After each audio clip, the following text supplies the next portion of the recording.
propriétés de l'addition, la commutativité et l'associativité. Les propriétés, et je mets ça entre guillemets parce que c'est un grand mot, de l'addition sont absolument évidentes. En fait, nous les étudions pour être complets dans notre cours de mathématiques et aussi pour nous préparer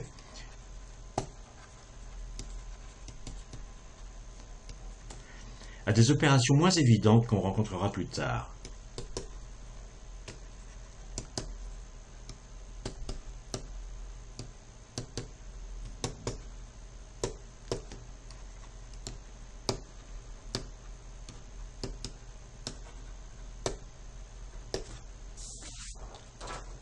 Alors tout d'abord, l'addition est commutative.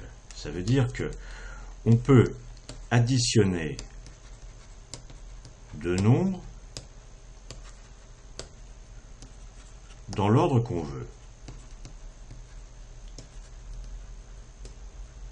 Par exemple, 458 plus 151, faites le calcul, et 151 plus 458, faites le calcul, c'est le même résultat.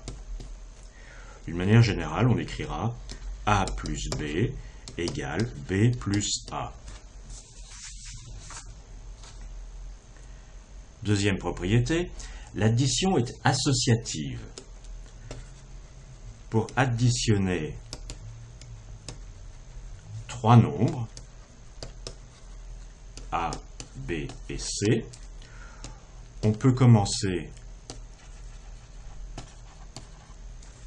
par additionner A et B,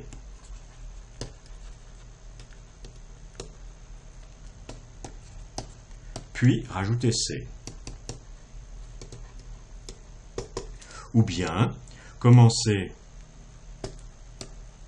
par B plus C, puis rajouter A.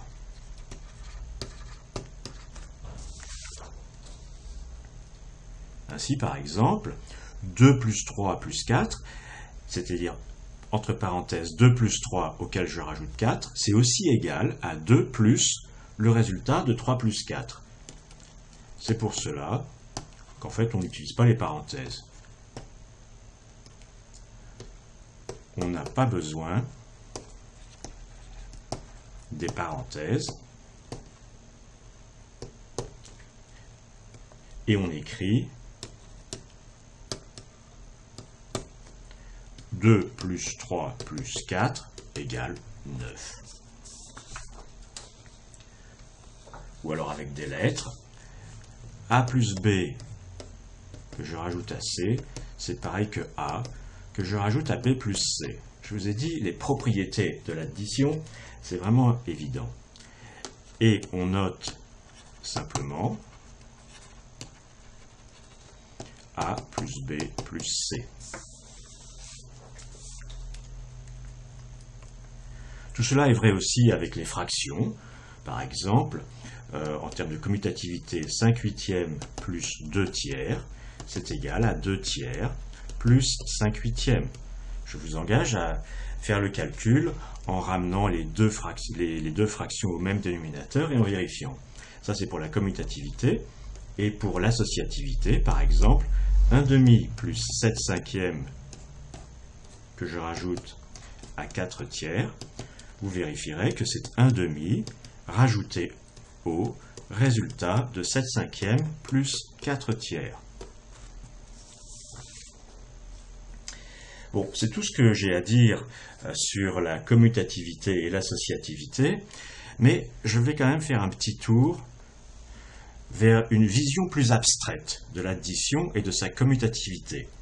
C'est pour les élèves qui veulent savoir un petit peu plus ce que c'est que l'abstraction en mathématiques. Alors voilà, additionner un nombre A à un nombre n, eh bien c'est partir de n et puis arriver à A plus n.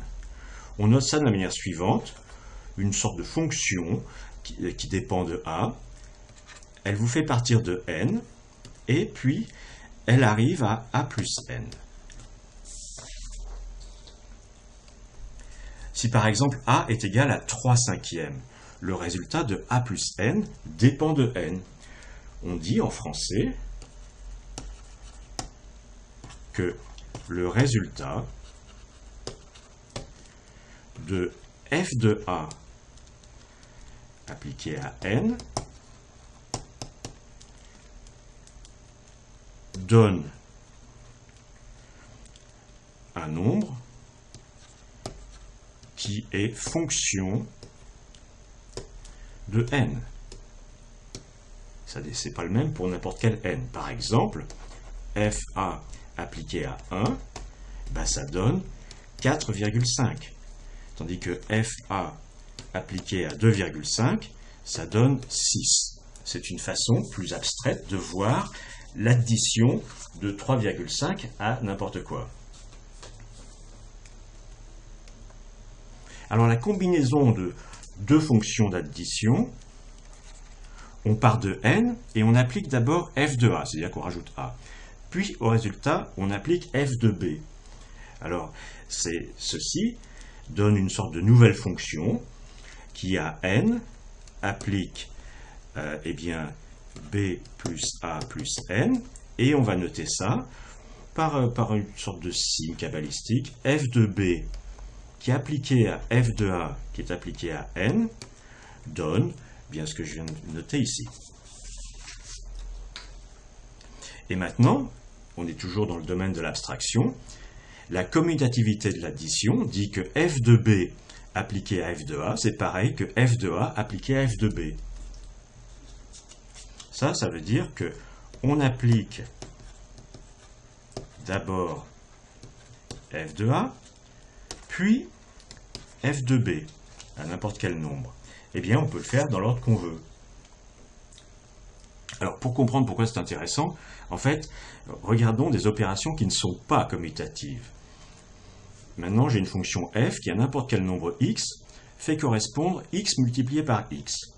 Et puis une fonction g qui, à n'importe quel nombre, que j'appelle x, fait correspondre son double, 2 fois x. Eh bien, dans ce cas-là, f appliqué à g n'est pas la même chose que g appliqué à f. Vérifions. On va partir de x égale 4.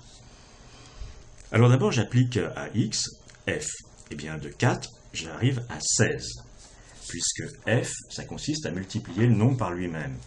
Et puis ensuite, à 16, j'applique g. Ça veut dire multiplier par 2. J'arrive à 32. Tandis que, si je fais dans l'ordre inverse, j'applique g d'abord à x. Donc, de 4, j'arrive à 8. Et puis ensuite, j'applique f à 8. Et ça consiste à multiplier par lui-même. Je tombe sur 64. Donc, on a bien, effectivement, g appliqué à f, qui n'est pas la même chose que f appliqué à g.